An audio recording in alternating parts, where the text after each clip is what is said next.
How to start recording a call on Samsung. So everyone, in today's tutorial, I'm going to show you guys a quick and easy way to record a call on your Samsung device. But before getting started, make sure to hit down below to like the video and subscribe to the channel. Don't forget to turn on the bell icon so you don't miss out on any of our new uploads. Now let's begin. So the first thing that you need to do is call someone.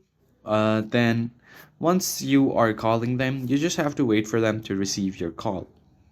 But if they are calling you, then you can just start recording right away once you pick up the call. So once the both lines is connected, then what you need to do is you will find the three lines at the top right corner once they pick up the call, and just tap on it.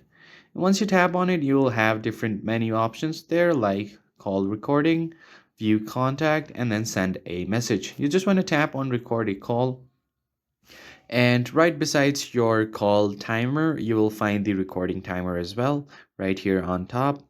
You can start recording the call that way, and when you want, you can just tap on the three lines again. You can end the recording while the call is connected, or if the call gets disconnected right away, then the recording will stop as well. And that's how you easily record a call on Samsung. I hope you found this helpful. I'll catch you guys on the next one.